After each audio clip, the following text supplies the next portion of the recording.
Tony, I got one thing to say to all these Lions fans that I haven't seen yet, but I know they exist out there that that think the ship's been righted. Stop. Why did it start there? I don't think that went as planned. Stop. I don't think that's how the clip was supposed to start, Troy. I think there's more. I think there's more to that clip. Okay, this is what I really want to say to him. Please don't cut that out. That needs You're to... smoking crack. Stop. There we go. That's the clip that I remember. I don't know. I do kind of like him just very disappointingly saying stop. What happened? Stop. Did you press pause? I thought the video restarted when Oh, that's a great start. I let to it the play episode. out, and then whatever. Dear God. Welcome, everybody, to episode 14 of Aggressively Speaking. My name's Tony Dabrowski. And the microwave's going off down here. What is going on? Jesus, what an episode already. Let's restart. Welcome, everybody, to episode 14 of Aggressively Speaking. My name's Tony Dabrowski. I'm Troy Frank. There's a microwave in the background, and welcome back to our podcast. Stephen A is very disappointed. I didn't even know there was a microwave down here. It's one of those microwaves that only has like a minute setting. Like there's no seconds. It's like you press 1 and it just goes straight to a minute. No, it goes straight to 10 minutes. Oh. Want some popcorn? 10 minutes. The way to fix it, there's a subtract button. There's like the add 30 seconds. It's like you can only subtract by 10 seconds each. So like you start at 10 minutes. You have to, if you want to do it like a 30-second warm up. Oh my God! Jesus Christ! Oh my God! Okay. For 3 straight weeks that we've been back, we've started the show with it completely off the rails. Stephen A. It just throws a hiccup in everything. It's man. just Stephen A. Man, what can I say? So yeah, welcome back to Aggressively Speaking. Troy, how are you? I don't know.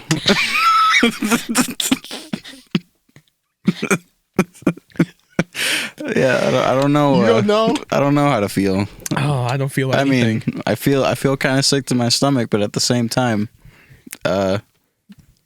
good. Dear God Almighty. So if you're feeling sick to your stomach right now, wait until later in the show when we talk about the Tigers. Oh, okay. My stomach's grumbling. Oh. It just started to gurgle. It's like when you eat spicy food. Oh yeah. Oh God. Oh, I just had a real piping hot bowl of spicy Lions curry. Oh my God. This show is off the rails already. Okay, so yeah, we'll talk about the Tigers because all jokes aside, I do have an interesting question for you about the Tigers. So okay. we will talk about them. We're also going to mention the NBA Finals because obviously the matchup is now set. Lakers and Heat. I'm oozing. Yeah. Oh, you're excited? dude, I'm so ready for that. That's such a good matchup. You're Spencer torqued? I'm torqued up for that one. That was a Tiger reference by you. Hey, look at there. How about that? Maybe In my Tiger shirt. Is your stomach really that upset about the Tigers if you're making Tiger references and you're wearing a Tiger shirt? It's like after you've hit the bathroom for the 3rd time, it's like your stomach's like still offset. Yeah, you can't see John off camera, but me and him just kind of his lip touched his eye. That's how far up he we curled gave it. each other a very disgusted look. We gave each other a very disgusted look. But you know that feeling where you've cleared out the pipes for a majority, but there's still a little bit of backup. Oh my God! Oh dear God Almighty! You see 2 more trips in your future. Oh my God! Anyways, all right, let's try it. Oh my God! That was uncalled for, but okay. So yeah, we'll talk about the NBA Finals. We'll talk about the Tigers, but obviously we gotta start with the Detroit Lions. The real cause of my pain. the real reason why Troy's stomach is upset right now. So they obviously won against the Cardinals yesterday because, again, we're recording this on Monday. So people know my thoughts already.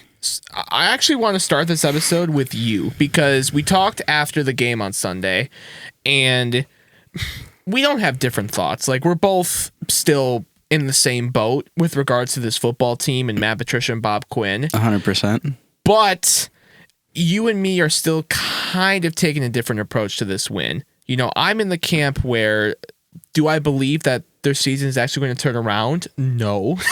Like, they need to prove to me that they can actually turn this around. But I am still in the camp where that's a decent start to trying to get this season turned around. Like, that was a nice win yesterday. I can't even lie. Like, the defense played a lot better. They got 3 turnovers. It should have been 4 turnovers because Dron Harmon dropped his second pick of the day. But 3 interceptions, 1 by Harmon, 1 by Jamie Collins, 1 by Jeff Okuda. And they were all good defensive plays. Like, I think it was the first interception. That was just, I think Murray got hit as he threw and just launched it to Dron Harmon. I think that was on him, but the other 2 was a good play by Collins and good play by Okuda. Like, they actually made good plays on the ball to get the interceptions, and the offense played good enough yesterday. Like, they played a lot better yesterday. Like, it was a nice win. I said that on Twitter. I'm saying it right now. It was a nice win, and that's a good step if they really want to turn this thing around. Again, do I think they will? No. Do you think they will? No. But that's still a nice start if they actually want to turn the season around. That's my thoughts. But your thoughts are completely different. Yeah. I'm completely done with this entire thing. Whether they go 14-2 or not. Even if they go 14-2. Okay, at that point, you know, they at that point, if they do that, obviously they did something right. But, if they finish above 500 at all, that would be a miracle. Yeah, but what I'm really scared about is finishing 5-11, 6-10, 7-9, where, you know, if they do right this ship to an extent, like they're trying, this team's still not good enough to even push for a playoff like spot. You know, there's no chance that we get anywhere close to the playoffs with this roster, with this coach. And if they're trying to win games and accidentally succeeding, this is scary. This is scary for our future. I'm very scared that we're not going to get a top 3 pick if they keep trending this way. I want Trevor, man. I just want Trevor. In case you're new to this podcast, Troy is so pro tank.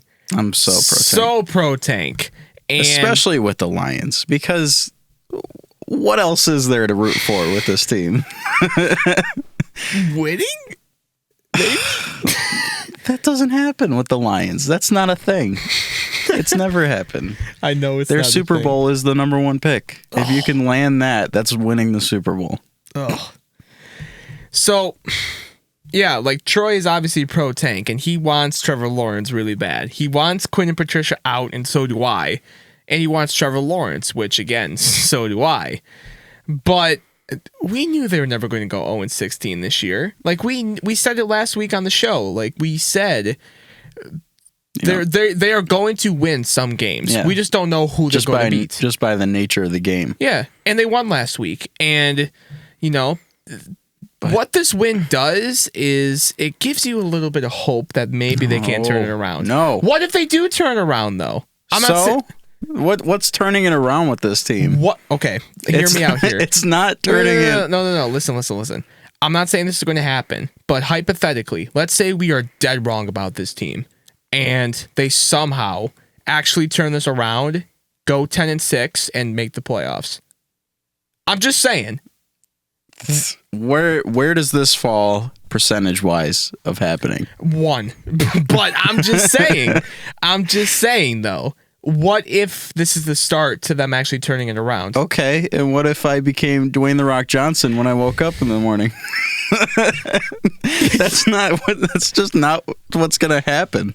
I'm not disagreeing with you, but I'm just making the point. Like, Okay, if they went 10-6 by the end of the season, and this was the turning point, I will happily come on this podcast and call everybody daddy. record that. That's recording. Yeah, it is recording. He's going to call everybody dad. Who's everybody? Everybody on Twitter. From now on, every time I reply to a comment, I'm going to finish it -daddy. Someone, I think it's Hulk Hogan, who tweets like HH after his tweets. Yeah. You just put daddy. Or comma daddy. Like every person is God, gonna the get lion. called daddy. God, the Lions are so good. Daddy. Oh, yes. Torkelson home run. Daddy. That's what you can expect if this team goes 10-6. The Red Wings won the Stanley Cup. Daddy. So, in other words, I'm putting everything on the line that doesn't happen. And again, I'm not saying that the season is actually going to turn around. Like I said, how I feel about this team. Yeah. And all I'm saying is they're 1-2, and the way this could trend is 6-10, 7-9, which I'm very upset about. This team. But here's my argument, though, not to interrupt you. I mentioned this to you yesterday. Trevor Lawrence is obviously going to be a superstar. But if you're in the quarterback market in next year's draft, he's not the only quarterback prospect that will be there. Yes, but he's the only one that I think is a real franchise changer. So, okay, let me bring this up. The same way like a Tua was. Trevor and Trevor Lawrence are on two different planets to me. I'm just saying, like, if you were, you put Tua in that same quarterback pool, you're looking at him as like the one that you would take to change your franchise around. You're not looking at all these other guys to do that. And that's what I'm saying here. This team has nothing. You need to start with a building block. I feel like all those other quarterbacks taken are like, building pieces. Blocks. No, they can be building blocks. Justin Fields? I know you've seen a lot of Justin Fields. Continue. So, let me bring this argument up to you, since I know you're not the only one that's in this boat. Your dad just called. He's in the same exact boat with you. Shout out to Troy's dad. He listens, right? Yeah, he listens. Yeah, so shout out to Troy's dad. He's a big fan, number one fan. Hopefully. Hopefully. I hate this podcast. I just listen for Troy. Anyway, so he turns it off after every time you start speaking.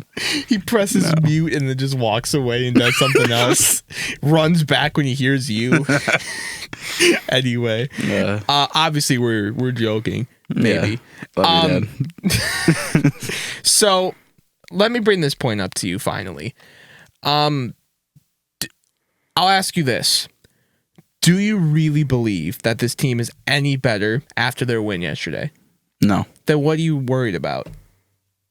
The fact that they can pull together a win and that they don't always collapse. But we knew they were going to win some games. We literally said it last week. I was thinking that, okay, maybe this team is, I wouldn't say better, but dare I say they came into it with an actual game plan this time? They did have a good game plan. They stopped Kyler. Yeah. So, I mean, it's not necessarily that. It's just, if this team can actually formulate a game plan against teams, they have much more of a chance of winning than I gave them credit for last week. I think you're forgetting who the head coach of this football team is. I know, but that same head coach. What is his record? I understand that. But he did go 6-10 in his rookie season. He did. He did. And they still got the 8th pick. I mean, that's the 8th pick is something I'm scared to get. I don't want the 8th pick. That's still a top 10 pick, though. I guess, but I mean, in the NFL draft that's very top heavy, I'd want a top 5 pick. I know you really want Trevor Lawrence, but you can't you shouldn't complain about a top 10 pick for this football team. Like If I need a quarterback, you need a top 3 pick. You don't want to have the 3rd or 4th quarterback off the board. I mean, I'm just saying, Patrick Mahomes went. I understand 10th. that. Deshaun went 12th. I mean, yes. You just got to draft. You got to find the right one, man. Yes. Like, if you look at the quarterbacks that have been taken throughout the past 2 or 3 years, there's been, one first-round bust. That's Josh Rosen, because he's been put in 2 really bad situations. I mean, they all seem to be really good. So, you just got to find the right one. Yeah. I mean, you could have, like, a Lamar Jackson going in what was he drafted? 32. Yeah. The last pick in the first round. Yeah. Like, you don't need to be in the top 3. You get yesterday was a bad example of this, but Kyler Murray. I still love Kyler. Yeah, I do too. I do too. It was a bad game by him. It was a bad game because. But yeah, my point is, he was the number 1 pick, and he has changed the Cardinals around big time. Yeah, and that's my point. You want to have your pick of the litter. You don't want to be stuck with like the 3 quarterbacks remaining on the board, because the first 2 or 3 went in the top 5. That's what I'm worried about. I'm just taking this from a more not positive, but in a way, a more positive approach. Like, maybe they can turn it around. I'm not putting my money on it, but we want to see this team win at the end of the day. We both want to see them win. Yeah, we have very different approaches about it, but yeah. Oh, no. Oh, well. I want to see this team win in 3 years. You want to see them win now, to an extent. Yeah. I was about to say, like, yes and no, and to an extent. Like, yeah. Like, again, you know my thoughts on this regime and this team. Like, I still don't think they're any good. But yesterday still makes you think, can they turn it around? And I promise you, next week we'll probably be here and be like, remember what I said last week? What an idiot. I was talking. I don't know, man. The Saints are a lot less dangerous than I thought we were even thinking about. You know what, Trey? I brought this up on Trash Talk earlier today. The Saints are going to be pissed off. They've lost 2 straight games. People are talking bad about Drew Brees because they're saying he's old and washed up, and he is. But they're going to be pissed. Alvin Kamara's the saving grace of that offense. Did you see that touchdown yesterday, though? Last night? Oh, my God. That was beautiful. He's on your fantasy team. Yeah. Yeah. So. Oh, yeah. I was keeping track of that real close. Yeah. So the Saints could be pissed. They're 1-2, 2-game losing streak, both on primetime TV. Last week on Monday night, this past week on Sunday night against Green Bay. Yeah. 2 nights ago when you see this, or 3, depending on how quickly it gets whenever up. You see it. Yeah, whenever. This is Monday. Yes. Again, this is Monday. They've lost 2 straight on primetime TV. They're going to come into this game and say, we know we're better than the Lions. Let's kick them in the throat and not stop. And I'm glad you didn't say punch them in the throat, because I don't think Drew Brees has the ability to do that. No, kick them. Kick him in the throat. That's something Drew Brees can do. His joke? legs still work. No. His arms don't work. That's what I was saying.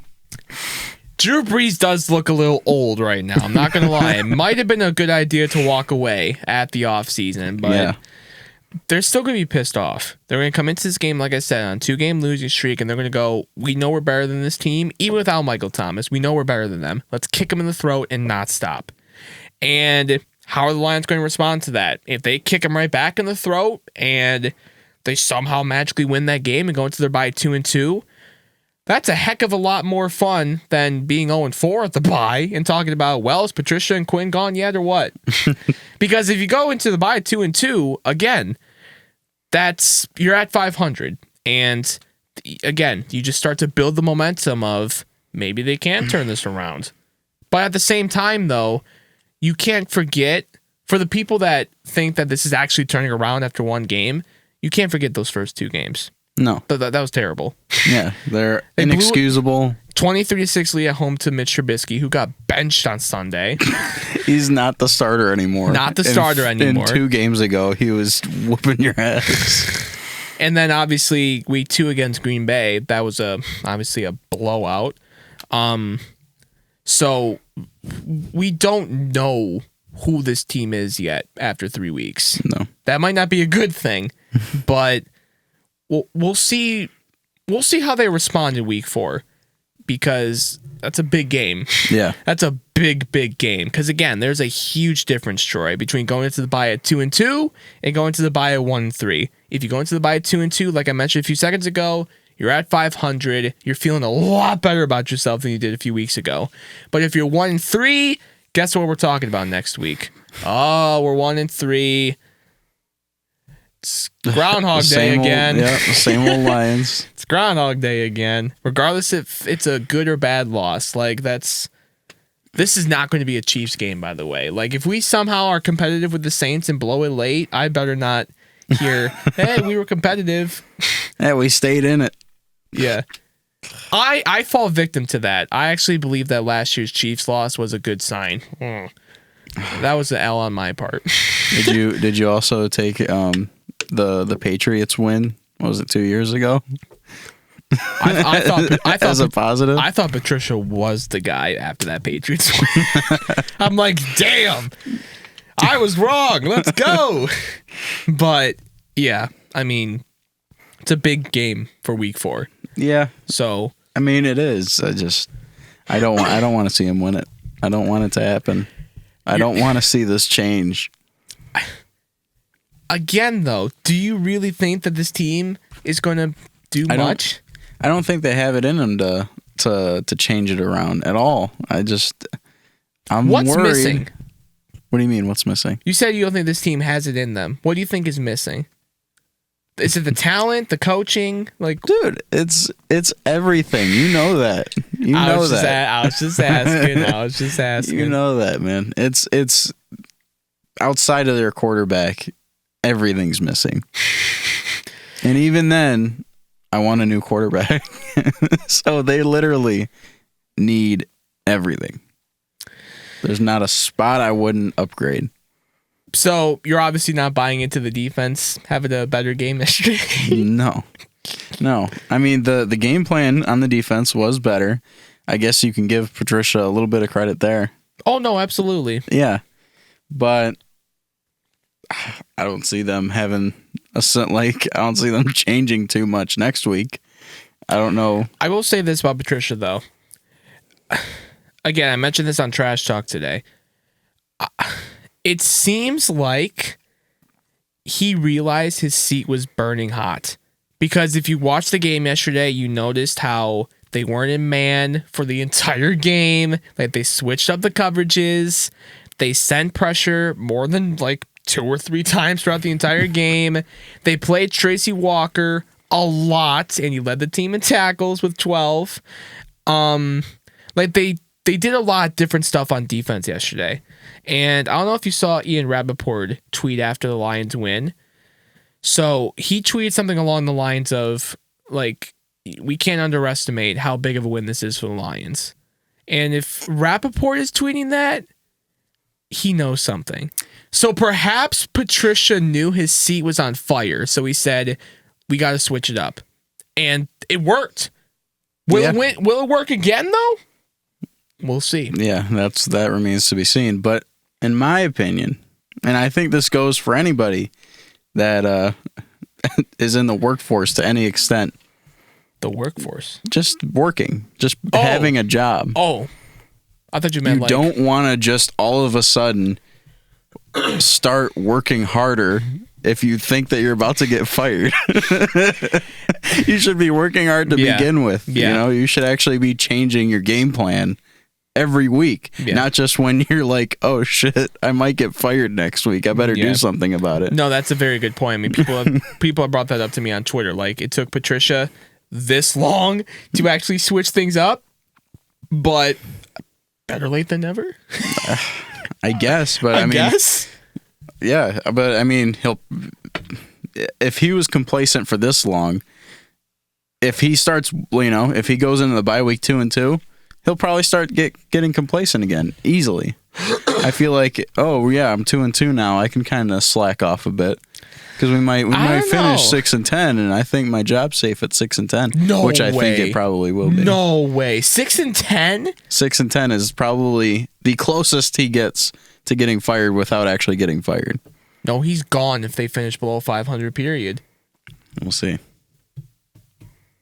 I think he's gone, period, if they finish below 500. We will see. Man, Sheila, she said they wanted to play meaningful games in December. They finished under 500. Hey, that's meaningful games. If you go like 6-8 and lose the last two. No way. Oh, I don't think so. Hey, I don't think so. 6-8, we could get in at 8-8, possibly, maybe. I don't think so. They're not getting in at 8-8. Have you seen the NFC? Dude, there are so many good teams in this conference. I'm just saying. If they're four of them in the division. If they have 6 wins, you know, in December, if they have 6 wins, that's meaningful games. I don't know, man. There are too many good teams in the NFC. I mean, the NFC East is a dumpster fire, but you get one team out of that division.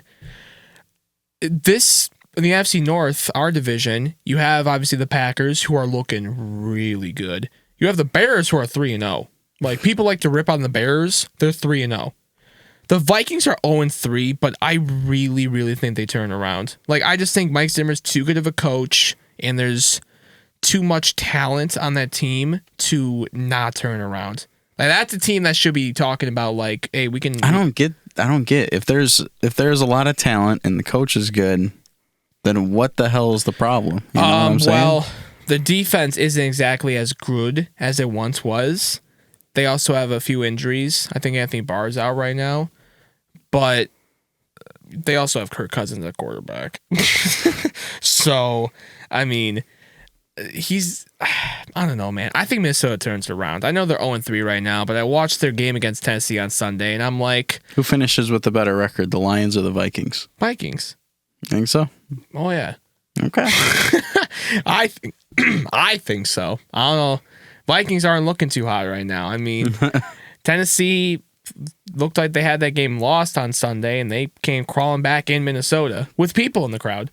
So, I don't know. We'll see, though. I guess all it takes is the audience for you to start winning games. Audience. It was the Vikings family members. They were testing out if they could have the crowds there. You can just hear a faint clap in the background. Instead of like the normal skull, it was... And Russell Wilson Russell Westbrook is still yelling at him. Still yelling at the babies. Yeah, yelling at the babies on the sideline. So that's in the NFC North. You go to the NFC South, there are obviously 2 playoff teams there. And then the NFC West, all 4 of them are in the playoff race right now. I would have never thought the Rams are as good as they're showing to be right now. Do you know they were 9-7 last year? Yeah. I had no idea that they were 9-7 last year until like a couple weeks before the season started. I'm like, damn, maybe we should watch out for the Rams. And we should watch out for the Rams. Apparently getting rid of Todd Gurley was the best move they could have made. Jared Goff has looked better. So, and you also can't count out that defense with 2 of the best stars in the game on the defensive side of the ball. So, I guess so. I don't know, man. Like, obviously, I hope the Lions turn around, but they have to show me, man. They have to show me. Why do you want the Lions to turn it around? Because I'm so tired of watching all my teams lose. We need a winner in this city, man. The Tigers are rebuilding. Are you willing to have them win at the cost of the future? Which it will. What if they make the playoffs this year? I don't give a shit about the future. Dude, if they make the playoffs this year? I don't think that's the realistic take to have, though. If they make the playoffs this year, that is the future. No, bro, come on. You have an old quarterback. You have guys that are making like a ton of money on this team, and they're just going to be getting paid throughout the future. There is no real room to improve. You got a couple rookies that are good, but and young guys. But the point is, I think if you're gonna win now, this is the ending of the window. If they made the playoffs this season, you think they would just be a one and done? Yeah. We wouldn't know unless alone. they actually did it. Which they won't. I know, but I'm just We're saying. talking ourselves in circles here. Well, I'm just trying to say, I want to see them win this year because this city needs something, man. See, Bro, the city's a joke. All of our teams are rebuilding. so if they win, The minute the Lions might turn a corner, I'm not going to go, oh, well, I want Trevor Lawrence. Like, no, I want to see them actually do something. of course, that would be amazing. I mean, yeah, that would be amazing for them to make it in the playoffs and actually compete in the playoffs, not whatever that was against the Seahawks a few years ago. But that's just not a chance. And that's, Troy, I know. But what you're saying, you make it sound like I would love for them to do this, and this is the perfect place to start. I never said that. You're making it sound like it. Well, Because that's why I'm arguing that. Because it's like, wait, where are you getting the idea that this might happen?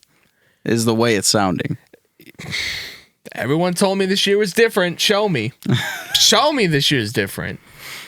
But I don't know. I have much more passion about tanking than I do about making the playoffs. I know you do. But that's only because it's a realistic shot. Of course, I'm going to put all my time, effort, and emotion into going 1-15. They're not going 1-15. I'm just saying. Of course they're not, and that's what I'm scared about. Bro, the Jets aren't even going to take Trevor Lawrence. They got Sam Darnold.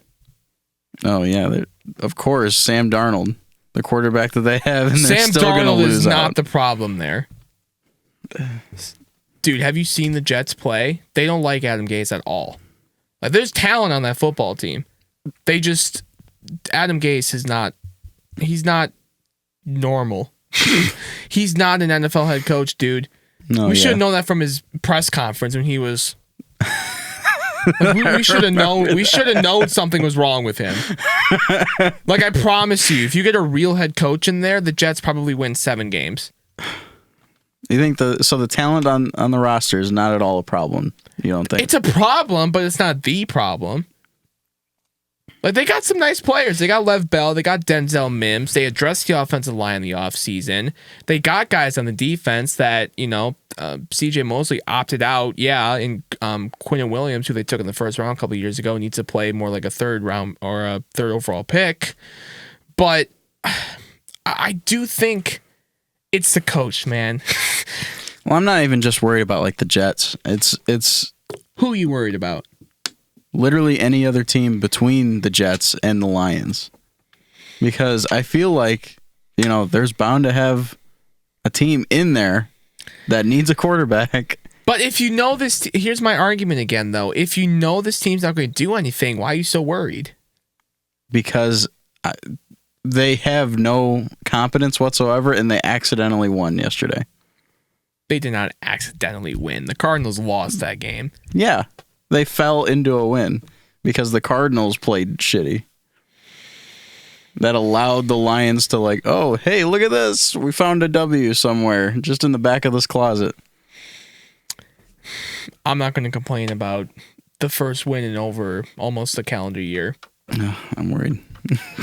It's one game, Troy. Let's revisit this conversation next week when they probably lose to the Saints. I'll be really worried if they win to the Saints.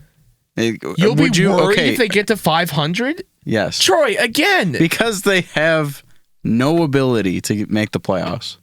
If they beat the Saints, I think that says something. I think that says something about the Saints. Oh, my God. That's a Valeni take right there. That's such a Valeni take, bro.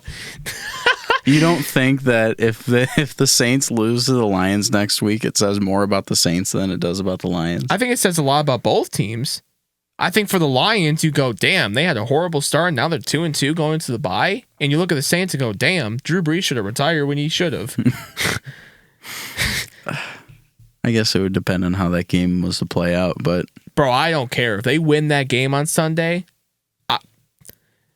again, to start as bad as they did, to now be 2-2 going into the bye, I would, even me, the critic that I am, I'd be like, damn, that was nice. I don't know. I saw yesterday, and I saw the Lions play above what they've been playing, but it's basically it was basically like a repeat of the last couple of weeks of just run, pass, same thing every drive type thing, and it just so happened to mirror on, but just like randomly worked yesterday.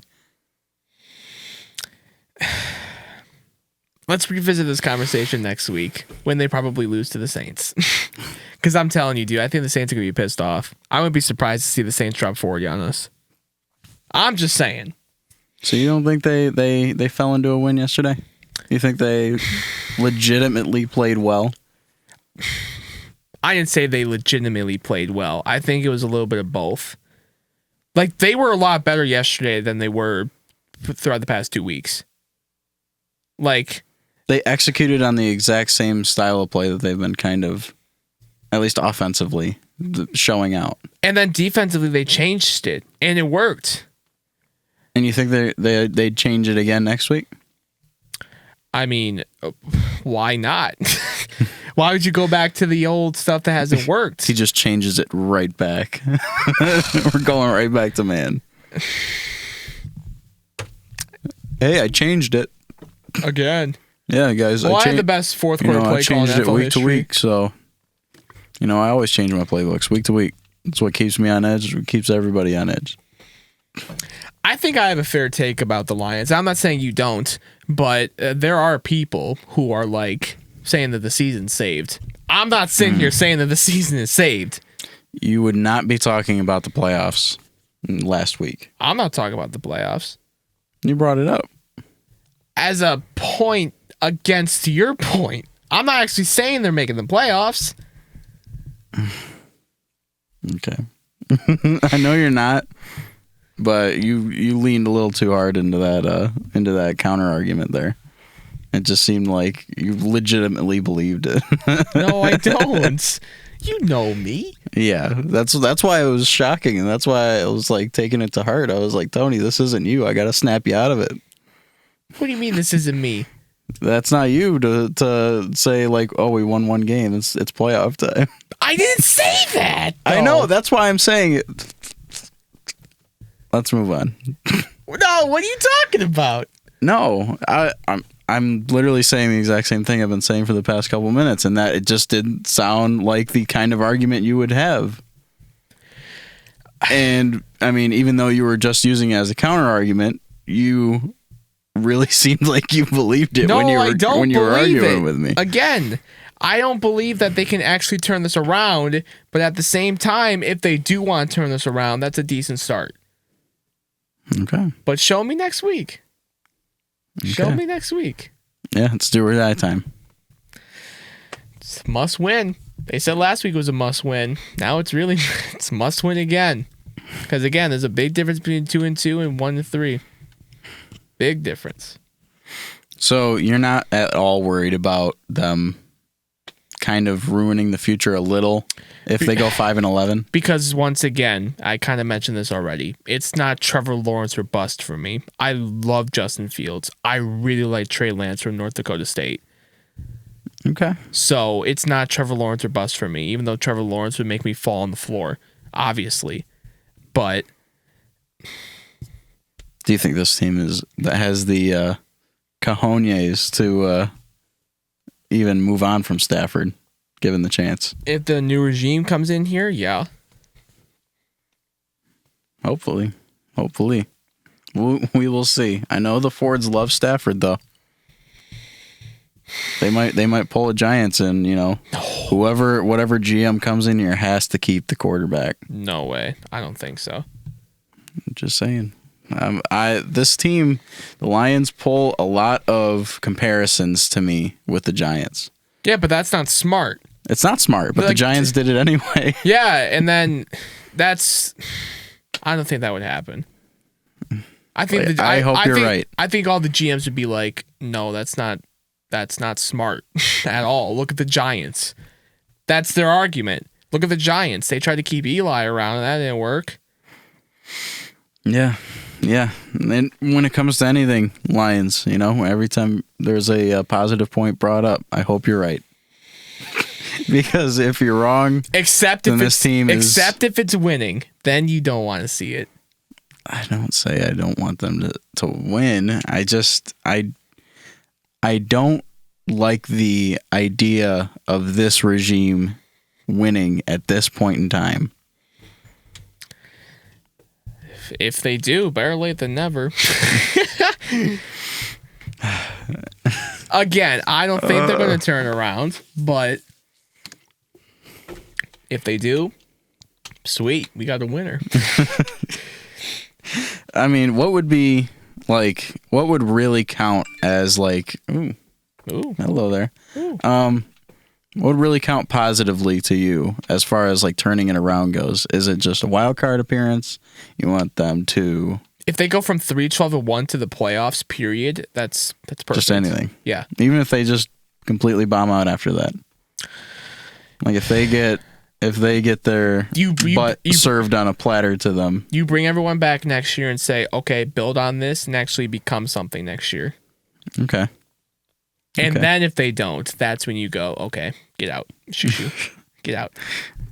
See, at that point, then you start having the argument of, oh, they just brought them to the playoffs last year. Why would you fire them the next year after that?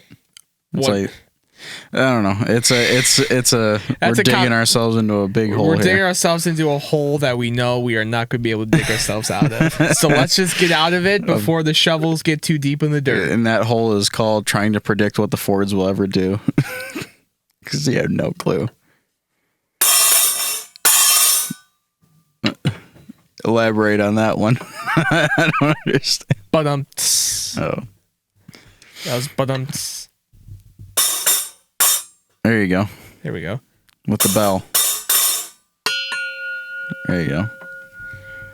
There we go. All right, it's NBA Finals time, though. Yes, thank you. Thank you. Troy's getting stressed out. I'm sorry, Troy. His stomach is really bothering him now. Oh. Got some hot lava kicking. Oh, yucky. Okay, I just said yucky. They caught you in 4K. They caught me slipping. Yeah. I was around my dogs all day today. I talk like babies. 4K. I talk like babies to them. Yeah, you say yucky, ew, yucky, get away. Yucky. Poo and poop in here. Yucky. Ew, gross. Somebody get that dog away. Shoo. Oh my God. All right, so NBA Finals. We obviously have the matchup now. It's the Lakers and the Heat. And that makes me sweat. Like you're kind of sweating. My glasses are fogging. Your glasses are fogging up. You're sweating. Talk about some heat. You're sweating thinking about that NBA Finals matchup. Yeah. I mean, obviously the Lakers are the best team in the NBA. After the Clippers got bounced 3-1 lead, we knew that the Lakers would be here. Like the Nuggets, they were a cute story and all. I don't know. If the Clippers were facing the Lakers, they'd totally beat them. Well, we'll never know because they blew a 3-1 lead to the Nuggets, who the Lakers took down in 5. Yeah. So we'll never know. Yeah, skip. Skip. So we'll never know, but the Lakers are the best team in the NBA, obviously. They have the best player in the world in LeBron James. Like, we knew this team would be here. Like, they were heavy favorites coming into this bubble. The Heat, they are the interesting story in this because if you would have told me when the bubble started that it'd be Lakers and Heat, I'd be like, I get the Lakers. The Heat? Like, I think coming into the bubble seeding games, they were like right around the 4-5 range, and they did go into the playoffs as the 5 seed in the East. But it was all Milwaukee and Boston. That's all the talk was. Yeah. My pick to come out of the East when the playoffs started was Toronto. So Miami has obviously been the surprise of the playoffs so far. And it's awesome because I love the Heat, man. Like this is a fun team to root for. I mean, you got Jimmy Butler, who first of all, I've always liked Jimmy Butler. Like the narrative with Jimmy was always he's the problem. He's the issue with this team. Yeah. Like the Bulls, they trade him away and said that he was the issue. Minnesota acquired him, trade him away and said he was the problem. The 76ers said he was the problem, and they traded him to Miami, a competent organization who said, we're going to make it work because you're not the problem. And 1 year, Troy, 1 year, they're in the finals. Pat Riley, Eric Spoelstra, Jimmy, they all deserve so much credit because, again, who was talking about the Heat being in the finals this year, except for one guy on Twitter, Ben Stenar, who randomly made a video in like January and said the Miami Heat are going to the finals, and people were like, he's on crack. So Stephen A. Smith, come on back. you're smoking crack. Stop it. But no, I mean, this Heat team is obviously really, really easy to root for because of Jimmy, because of Duncan Robinson, who I think you're forgetting the most deserving player to be mentioned. Well, I'm talking about the entire team here, but I brought up Duncan first because obviously he went to Michigan, and I never once watched Duncan Robinson at Michigan and said that he's going to be a star in the NBA. Never. But No, good for him. Yeah, you had like that long line of shooters that came out of Michigan that just nothing happened to him, like a Nick Stauskas. Yeah, or a what's his name? Decker. Or no, yeah, he was I don't know. Move on. My brain farted there You're for a the second. Michigan basketball guy here. I was never a college basketball guy, but yeah. So you got Duncan Robinson. You got Bam Adebayo, who I love Bam. Love Bam. Obviously, probably the second best center in the NBA behind Joker. I think that's fair, right? Yeah. Like they're one. That's fair. Yeah, they're 1 and 2 for sure. And then if you want to say like Cat, but I don't think he's top 2. I love Cat, but he's probably top 5. Yeah. But yeah, you got Bam, you got Duncan, obviously Jimmy. You got veterans like Goran Dragic doing really well off the bench. I mean, this team is just full of players that are so easy to root for. Eric Spoelstra is an easy coach to root for too. I love Eric Spoelstra.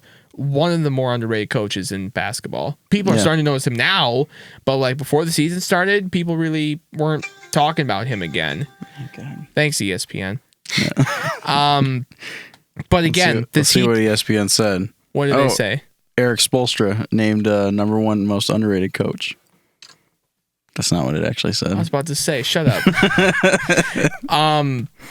But yeah, I mean, the Heat are easy to root for. The Lakers are the best team in basketball, and this is gonna be a fun finals matchup, man. LeBron is literally playing the Heat in the finals. Think about that for a second. LeBron James is playing the Miami Heat in the NBA Finals. Yeah. Say that when he was in Miami. You'd be like, damn, 2020 is going to be lit. Yeah, you're sadly mistaken. There's rivalries going on everywhere. Yeah, go back in time to like 2012 and be like, in 2020, LeBron and the Lakers are going to play the Miami Heat in the finals. If you would have said LeBron and the Lakers in 2012, you would have thought he joined every single team in the league.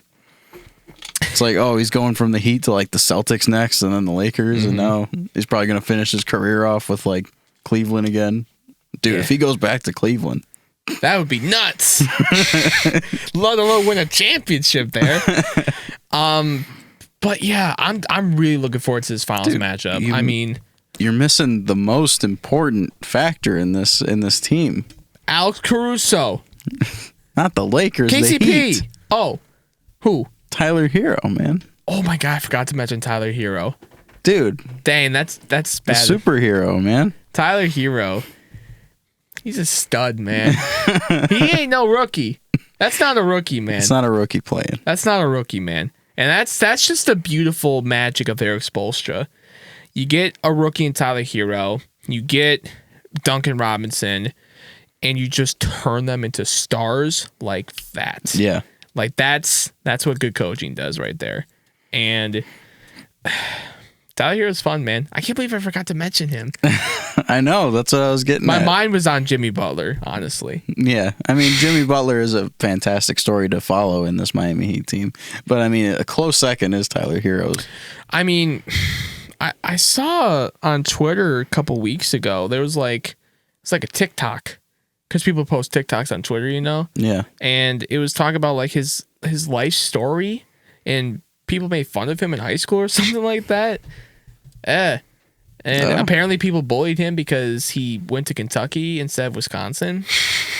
I mean, that is a thing to get bullied for. No, I'm just kidding. Is it? I mean, you go to play with John Calipari, I would do it. Yeah. Hey, you kidding me? No, yeah, it was a joke. I don't. If I had that choice, I don't know why anybody would go to Wisconsin. Such boring basketball over there. I think he's from Wisconsin. I think that's why. No, but still, it's not a basketball school. Well, apparently people made fun of him for it, and now look at him. There's somebody, that was like in our high school that decided not to go to like Michigan or Michigan State and went to like Duke or Kentucky. Yeah. I'd be like, dude, congrats. You just made it big time. Right. But yeah, Tyler Hero is obviously a really good story. And again, I was so looking forward to these playoffs. Like, that's why I really wanted to see the season come back. Because back in like April, people were like, just cancel the season, get ready for next year. It's like, no. Like, I want to see these playoffs, man. Like, we've been waiting for these playoffs for so long because last year's free agency was so bonkers. Like, don't cancel. There's too many storylines, man. If you were to just cut them off and just restart, there's too many stories that were all heading towards this bubble that would have just cut off and been just dissipated, and it would have felt so unfinished. Mm-hmm. Oh, no question. And, we've mentioned this before on the show. Like, the bubble has obviously been really good, and from the seeding games to the playoffs, like, it's all been great. And I think these finals are going to be so good, man. Like, I literally cannot wait for game 1 on Wednesday. Now, I mean, if this turns into 4-0 sweeps everywhere, then obviously it would have been a big... Depends who wins, though. Oh. Depends who wins. Dude, if the Heat sweep LeBron... Oh, Jesus. Oh, my God. Uh-oh. That wouldn't be good for LeBron. But if the Lakers get the win and LeBron gets that 4th ring, he's really going to be in the GOAT conversation if he wasn't already. 3 rings with 3 different teams. And this last ring, hypothetically, would be with the Lakers, who were a dumpster fire after Kobe retired, and even the late years with Kobe, they were doing good. Lakers 2015 MVP Robert Saker. Jesus. Jordan Clarkson. Like, what's your finals pick right now? Lakers in 6. I say Lakers in 5. Okay, you LeBron stan. I am a LeBron stan. I'm not afraid to admit that. People don't understand why I'm a LeBron stan. Give him the details. So obviously, I used to not be the biggest LeBron fan because he destroyed the Pistons every chance he got. Broke my little heart in 2007 when I was 8 years old. You young man. 8 years old. Broke my heart Game 5 at the Palace. I still remember that. I was so little. I probably cried. I would cry now as an adult, honestly. But and then obviously in 2016, him and Kyrie whooped our ass in 4 straight games. And again, it was just kind of like the bad boy Pistons with MJ. It was just like he's with Chicago, but in this case Cleveland. Like, he's like the rival, and I don't like the rival. Yeah. And plus Michigan and Ohio, like, there's a rivalry there. Yeah, for sure. But it all started to change for me. Real quick, little anecdote. For that Game 5, LeBron versus the Pistons in 07. 07, yeah. I got a little funny thing about that. Go ahead. I was at Dick's Sporting Goods looking for a Pistons jersey because we were going to go to a watch party for the game after. And, Game 6? Yeah, Game 6. Uh-oh. And they had the game on at Dick's Sporting Goods, and I was watching it and just getting so depressed that I didn't even want the jersey anymore. I don't want this jersey anymore. I don't want to play with you anymore. I don't want to play with you anymore. Just drop it. Yeah. That's funny though, because LeBron obviously torched us in that game. I mean, that's one of the best performances in NBA history. It sucks it happened against us because that was kind of the start of the end for us too. But anywho, like LeBron was the rival for a long time. It all started to change for me when the Cavs came back from 3-1 to beat the Warriors. Yeah. Because like the Warriors were starting to become that dynasty. That was their 73 win season, and they just seemed like that unbeatable force. And to see LeBron after winning that game, seeing how emotional he was for the city of Cleveland, like, I don't know, something just hit with me. I'm like, he ain't that bad, honestly. Yeah. If somebody was to do that around here, What do you mean? Like if a homegrown talent was to come to a professional team here and win them a championship, lead them to a championship. Well, we have that person in our hockey organization. Okay.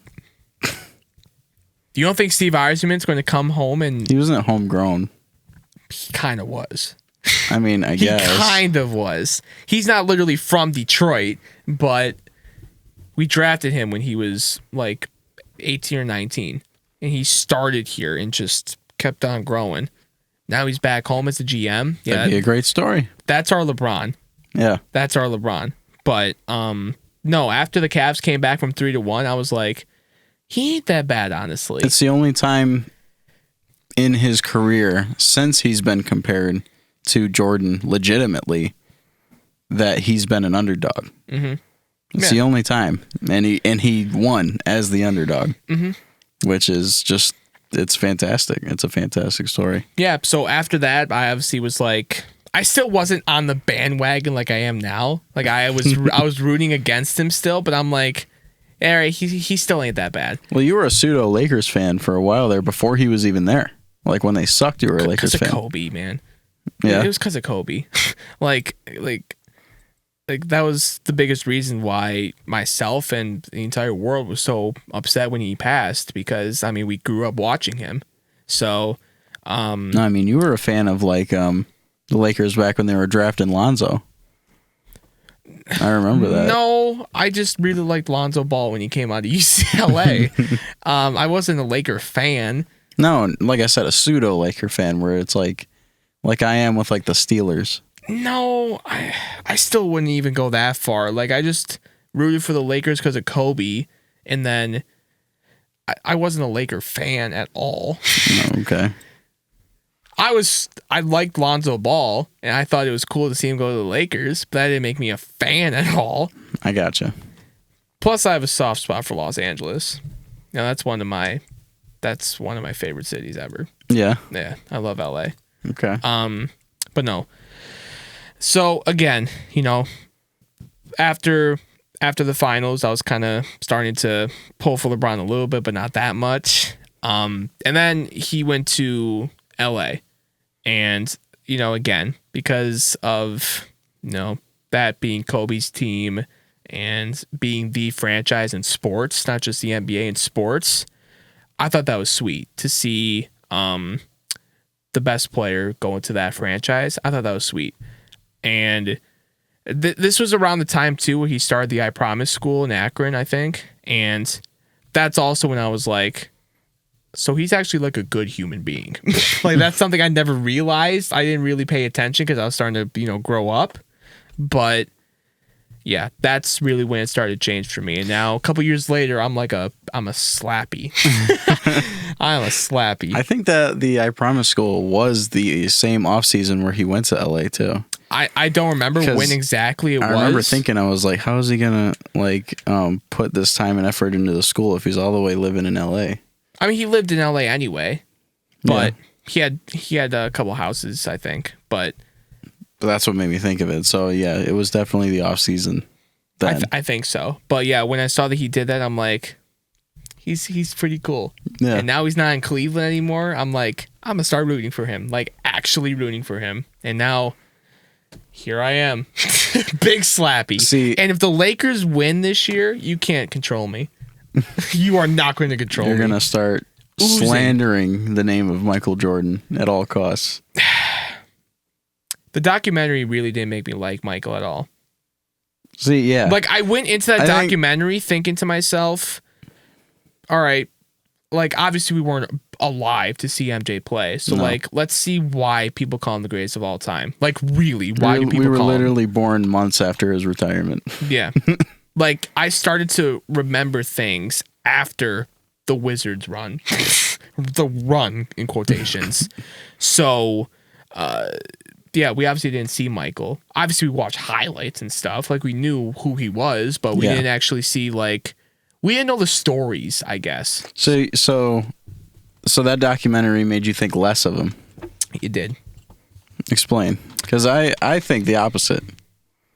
So, my biggest thing, because I'm such a Piston slappy, it's just the bad boy thing. Like, he was the rival, and He was very petty towards Isaiah. I will say that, and vice versa. yeah, I'm always going to stick up for my Both of teams. them were very petty towards each other. I'm always going to stick up for my team, so I'm Team Isaiah, and that's one. Oh, of the, I agree. That's one of the reasons why Well, you I'm. can't tell me Isaiah's like they both still hold that grudge 30 years later. And Well, it's, do you blame Isaiah though? I mean, seeing the whole dream team situation and Michael saying, "I don't know, I have nothing to do with that." Come on, bruh. Like, come on, bruh. Yeah, yes, you do. So well, I mean, you know- you also kind of like, okay, just to play devil's advocate, because I agree with you.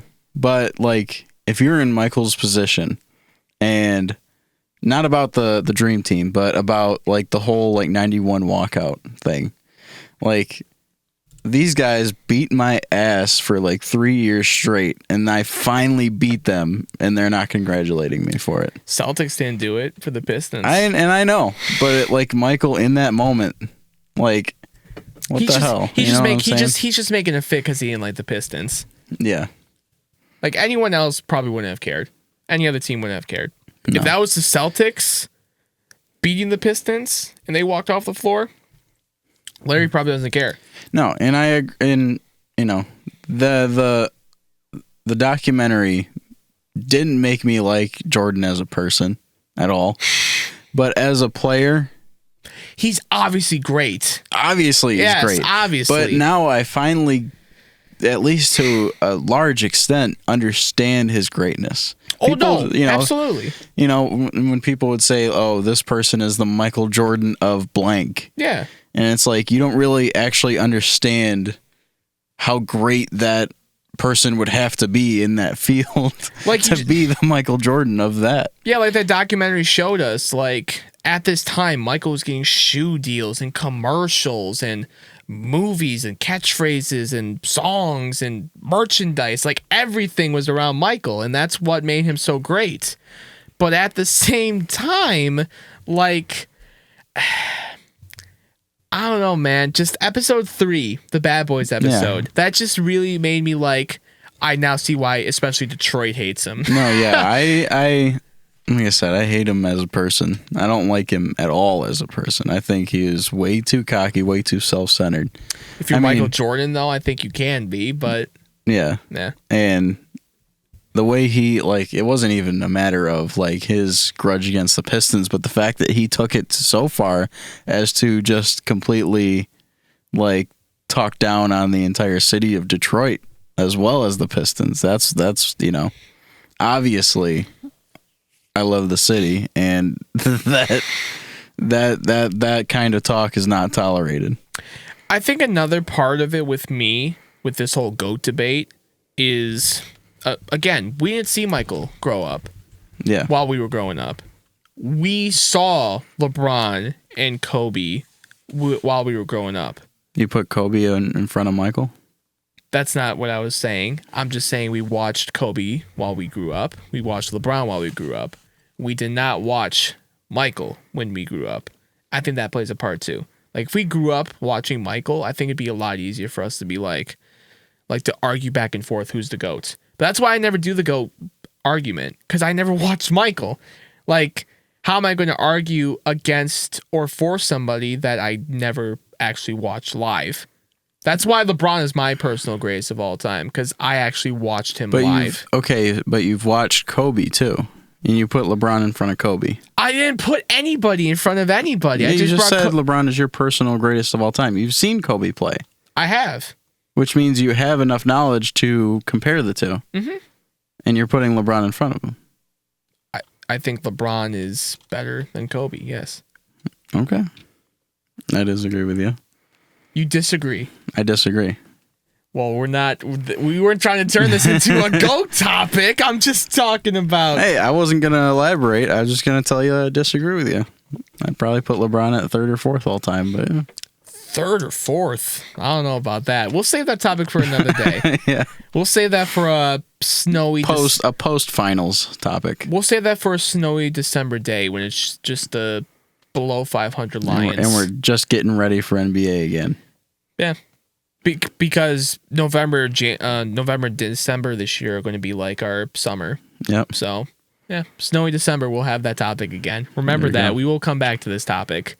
But, again, that's what makes LeBron my greatest of all time because I grew up watching him. And if he can win his fourth ring this year, it doesn't matter about the 6 losses. It really doesn't matter. I'd say 2 of those at least are kind of givens because of how good the Warriors were in 17 and 18. The Mavs was on the Heat and LeBron. Like, that was bad. Yeah, he deserves that loss. Yeah. The Spurs in 07, what was he supposed to do? Yeah. Did you see that team? He can only carry them for so far. And again, he ran into a dynasty, okay? Yeah. So that wasn't on him. And also the Warriors, like... The 15 season. That was they were starting to get hot, though. I mean, What do you really... I mean, you can chalk that up to injuries. Kyrie and Kevin Love being out. You can. For, I think, 90% of the playoffs. I think... Kyrie got injured in the conference finals, wasn't it? Kyrie got hurt game 1. I think Kevin Love wasn't there at all, or maybe it was vice versa. They didn't play regardless, both of them. So, that's kind of a... What was he supposed to do? Yeah. But then again, at the same time, in 17 and 18, he ran into the dynasty. So... You ran into 5 All-Stars right there. That's tough to do. Yeah. So... He started it. He went to Miami. Okay, whatever. But no, I mean, again, if LeBron can win his 4th ring this year and win his 3rd title with 3 different teams, I don't think we can really talk about the finals losses anymore. I don't think we can talk about whatever negative things that you want to bring up about him. I mean, this is now his 10th NBA Finals appearance. Everywhere he goes, he wins, except for last year, obviously, where he was hurt. I mean, he was hurt.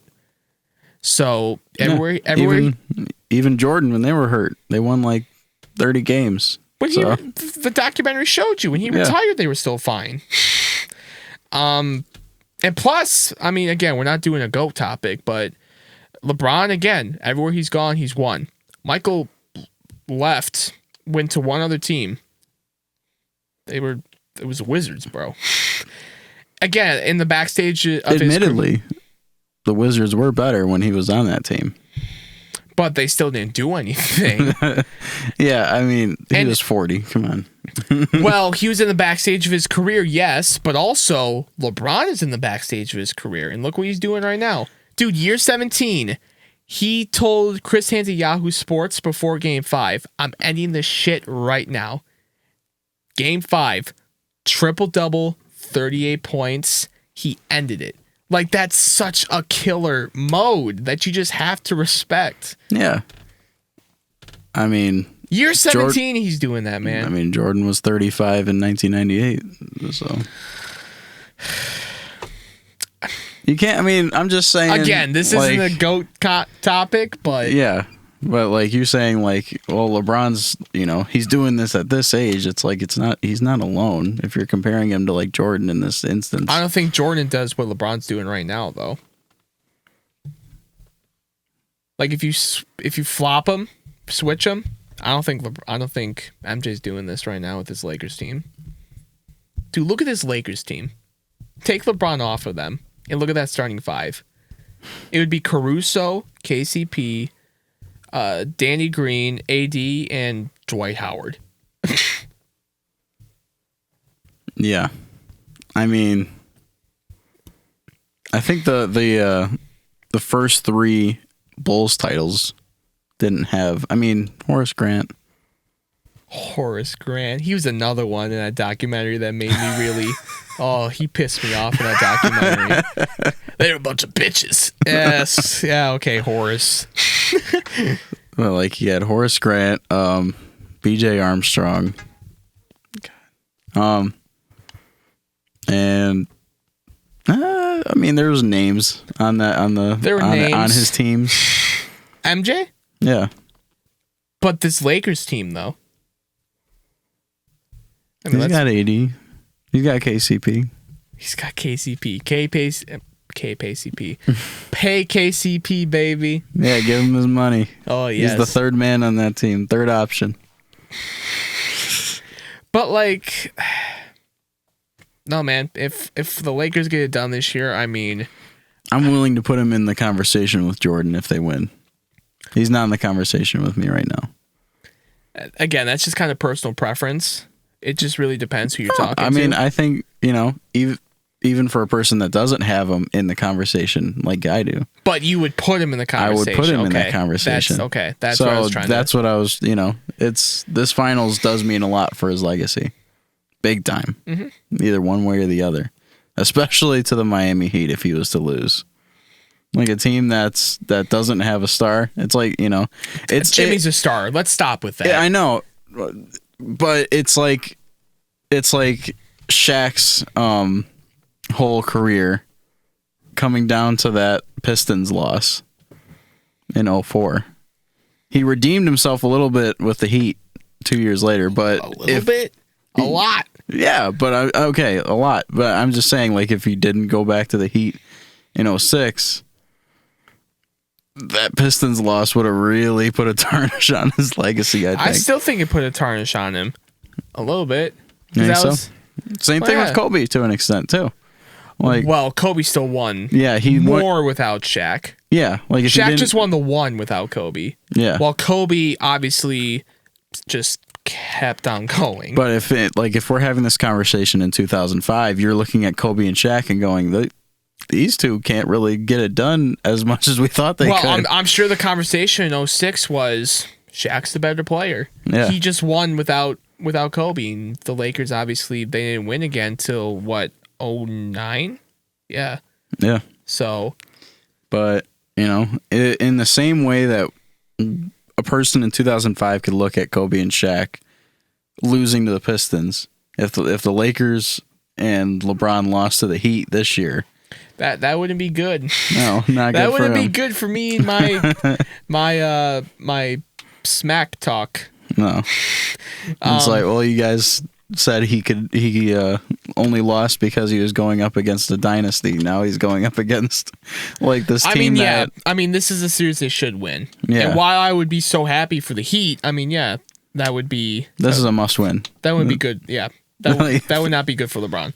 Not at all. And plus, I mean, we've talked about this with the bubble too. Like, whoever won this season, I personally was never going to put an asterisk next to them because of the conditions this year. Like, everyone's playing in the bubble. Everyone's trying to fight COVID. Everyone's trying to fight against racial inequality. Like, there's so much happening right now in the bubble. And just with everything else going on besides basketball, it's taking a lot out of these guys to actually try to win the championship this year. And I think that does say a lot, too, about the Lakers. Not just LeBron, the Lakers. Yeah. If they can get it done.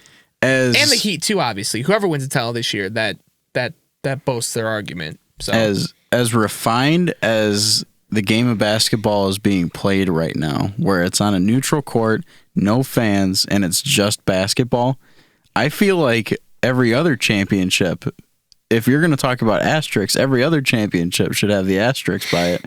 This is like literally just talent up against the best talent. Team? Yes. That's what I've liked about these playoffs, too. It's just no home court advantage. You said no fans, just 4, 5, 6, 7 games. Who's the better team? Yeah. And we've seen that. We've seen Milwaukee get bounced in the second round to a team that is better than them. Yeah. You see the Heat rising above all else. Now that there's no fans, there are no home court advantages to make sure that a team like the Heat loses in 7 or whatever. We've seen the Clippers get bounced to the Nuggets, who, from a talent standpoint, the Clippers are still better, but who play like the better team, obviously? Denver. So, yeah, man, to kind of put a bow on this conversation before we quickly talk about the Tigers to end this one. Actually, there's one other part to this. We got to make it quick because Monday Night Football is on right now. Yeah, it's been on. Damn, it's been on. Yeah, we gotta wrap this up. We're recording right now in the middle of Monday Night Football. Okay. To wrap this up, there's a thing that happened right before we got on here. Doc Rivers got fired or parted ways, whatever. Yeah, I saw your tweet. You think he's overrated? Oh, I said that on the podcast last week. Did you? Yeah, I said it. I was like, Doc Rivers is shows you a how much lot I more. pay attention. I said Doc Rivers is a lot more overrated than people give him credit for. I never thought the Clippers would move off him. I never did. But, I mean, they did blow a 3-1 lead to... He's blown 4. I know. That's why I think they made the right move. The Clippers had a lot of talent throughout the years, whether it was this team, whether it was the big three with CB3, Blake, and DeAndre Jordan. They've had a lot of talent, and they never even made it to the conference finals. So he also blew a 3-1 lead to the Pistons back in like 2002. Hey now. And they had Tracy McGrady. I don't think he's a bad coach at all. I don't think the problems with the Clippers this year were all on him. Like, no. It takes the entire team to build chemistry. And I think that was the Clippers' biggest thing this year. They didn't have chemistry. And that's not all on the coach, but a lot does go on the coach. Yeah. But again, go ahead. I was going to say, if you have 3 or 4 blown 3-1 leads in your career, it's a little too coincidental. No, that's bad. Yeah. It can't just be the players if it's No. It's him. Like Boston, Clippers. He blew a lot of 3 game. He what was his record in Game 7? Like I don't know. 6-8 or something like that. Yeah, something like that. Yeah. That's bad. You gotta be better in Game 7, man. Like again, I'm not saying Doc Rivers is a bad coach. He's not, but. Again, I was shocked to see that they let him go because... And I said it in my tweet, if you have a team like the Celtics in the late 2000s with KG, Paul Pierce, and Ray Allen, you got to make it every single year that they're there. No, there's absolutely no question about that. They made it so they won the finals in their first season together, and then they couldn't beat Dwight Howard by himself. To make it back for the second year. I feel like there's got to be something. I don't think it was the talent on that team. And ever since then, I think Doc Rivers has been a little overrated. I really don't think it was a Doc Rivers problem with this year's Clippers team. Like, again, I'm not saying he's a bad coach at all. And that's what kind of made me shocked to see that they parted ways. But Paul George said it apparently was a championship or bust this year. So now next year, with a new coach, it's really championship or bust. Like, now you really got to win, man. Paul George said a lot of things that made people's eyes roll, though. So you want to know what I think is the real problem with the Clippers? I don't think Paul George should be your second superstar, but that's neither here or there. Go Lakers. So yeah, we mentioned that very quickly. Let's wrap things up now so we can watch some sexy football with little Tiger talk. Hey now, you're wearing your Tiger shirt today. Yeah. Proud of you. So obviously the season wrapped up this past weekend. Tigers finished with 23 wins in a 58-game season. They did not play the 2 makeup games against the Cardinals, who had their COVID outbreak in the earlier parts of the year. So, first of all, here's a beautiful thing about the Tigers. They were competitive all season long. They were in the playoff race until about a few weeks ago, the earlier parts of September. They still finished with a top 3 pick. they got the 3rd pick in the draft if it's based off 2020 records. I know That's that makes nice. I know that makes you smile. Tigers are going to have the number 3 pick in the draft, and I've already got my guy. I don't remember his name, but he's a Florida outfielder. He's good. Get another college bat in there. What kind of outfielder is he? Is he a primarily hitting outfielder, or is he defensive? No, he's a hitter. Okay. And he's not bad defensively either. I haven't watched too much of him, but I know he can hit. So, I like him. That's my guy. All I know about our prospects is we need a lot more hitting down there. We got pitching. We just need the hitting now. Get some more college bats that just fly through the system, man. Let's go. That's my guy. And if you don't like him, you could take the UCLA infielder. Again, another college bat. Let's go. But anywho, I want to ask you a question about the Tigers really quickly, because obviously you're in between casual baseball fan and diehard. Like, you're in that mix between. Yeah. So I want to ask you this question about the Tigers, because you did mention it was either last week or the week before that you have watched the Tigers this year. So before the season started, I think everyone in Tigerland agreed that we're in trouble. Like, this is really, really in deep trouble. Like, our rebuild, it's not looking too hot right now. We might be a lot of years away from being a year away. But now, after this year, we're still a few years away from being a few years away. But me personally, I'm feeling a lot better about our rebuild than we were coming into the season. How do you feel? I agree big time. Yes. Yeah. Even if Troy admits that, it's a big deal. Oh, you act like I just want things to be awful in this city. I'm joking. Let's be nice. I know what comes next, and that's not what's happening here. You are wrong. Except when it comes to the Lions. You want to see good things. Yeah, no, I want that team to burn in hell. On to the Tigers. No, yeah. Going into the season, I thought we had like 3 guys that were going to be a part of the future, but I think we have 3 guys that are on the major league roster right now that's going to be a part of the future, let alone the people that we still yet to brought up. Mm-hmm. So, you know, their stock has risen big time for me, and I feel like the rebuild has been cut from like 8 years down to like maybe like 3 or 4. Yeah, I was about to say like 3 or 4. That was kind of my range. Like, I'm already doing MLB mock drafts. Like, I'm looking at them, and I don't remember the site, but some site was like, they had like their team outlooks and then the mock pick or whatever.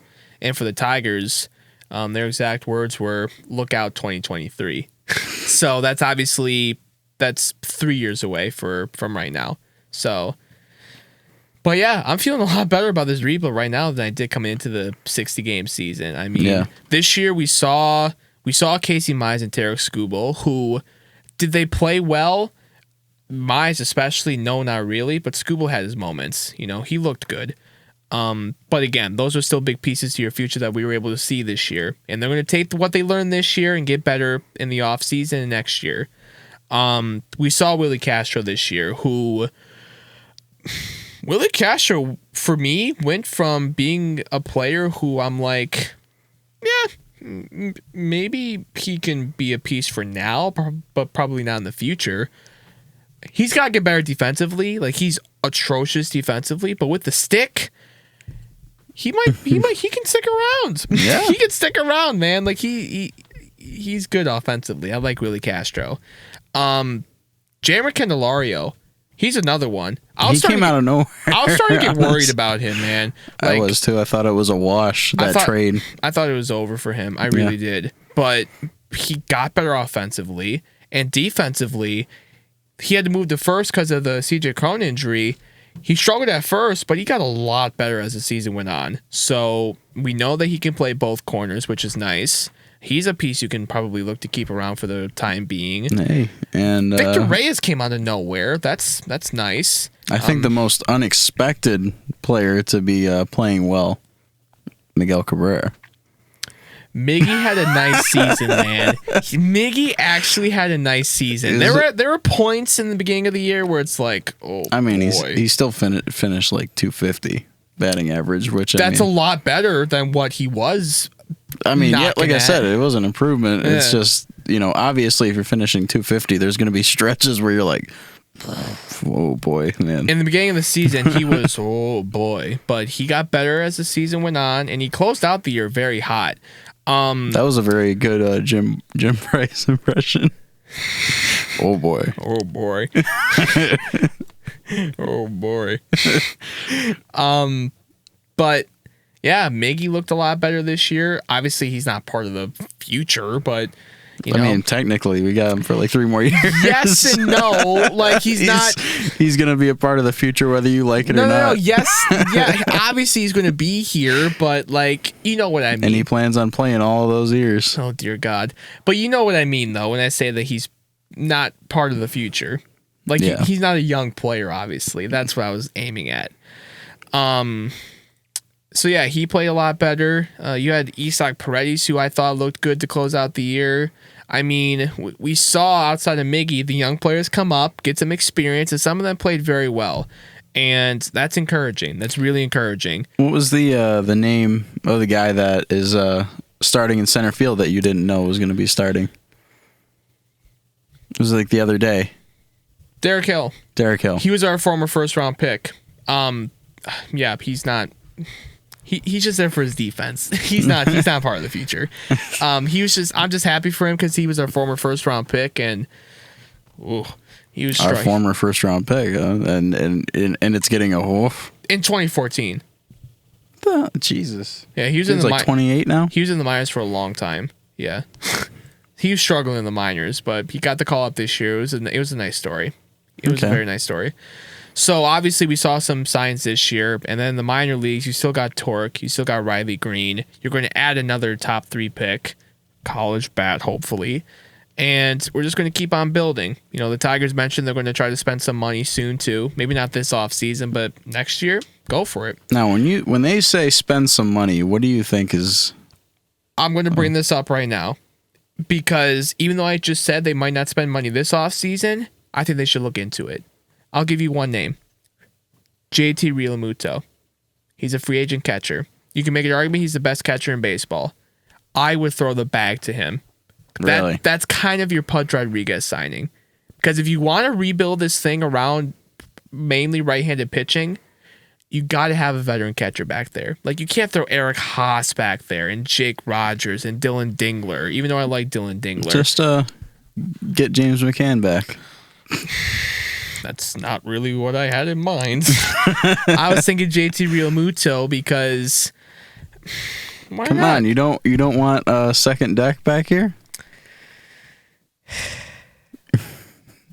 I like James McCann.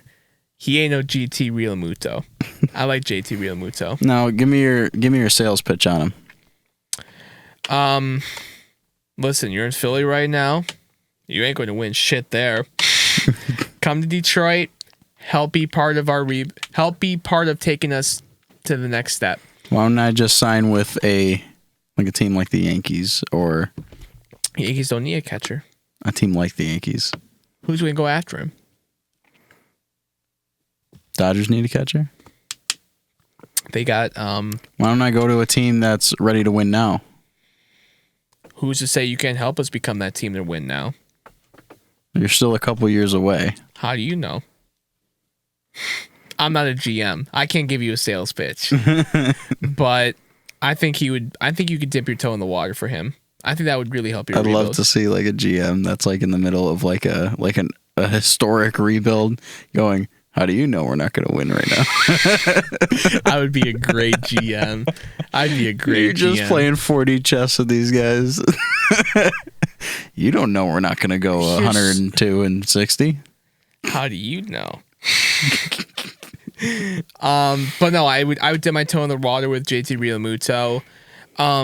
Especially if you hire Marcus Timms as your manager, I think you should go look at DJ LeMahieu for the Yankees. Tigers were apparently interested in him when he was a free agent with the Rockies a couple years ago, but he obviously chose New York. Yeah, he's one of the best hitters in baseball, so you can give him a look. Maybe if the Yankees don't want to pay him, he'll come over here. Why not? F it.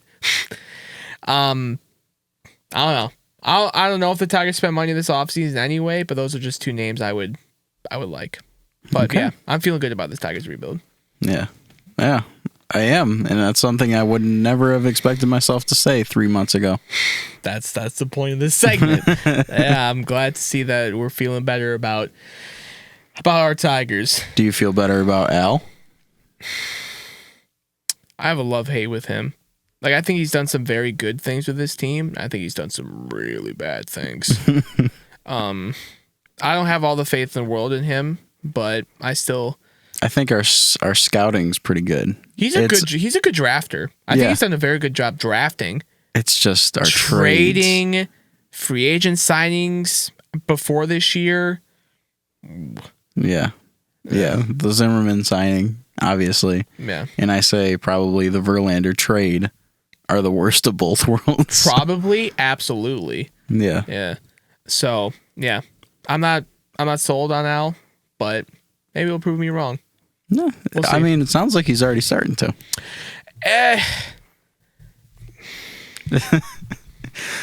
You wouldn't have said love-hate relationship going into the season. You would have just said, I hate this man. I did. I did. So, I want him fired. Like I said, yeah, he's starting to prove you wrong. Not really. I still want him fired. But there are some things that he's done where I have loved. Just keep him on as the head scout.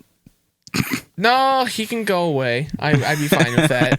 I say love-hate because I've really liked some of the things he's done in the draft. Obviously, Torque, Casey, Riley Green.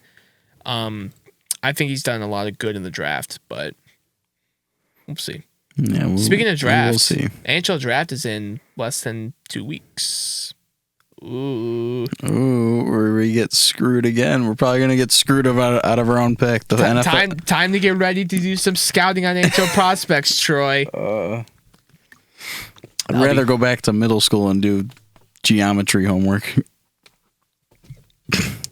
With that, we're going to close this week's show. Troy, it was a good episode. A lot of fun. Yes, sir. I enjoyed it as per the usual. Thank you guys for listening to this week's episode of Aggressively Speaking. For Troy Frank, my name's Tony Dabrowski. See you guys next week. Go Tigers. Go Tigers.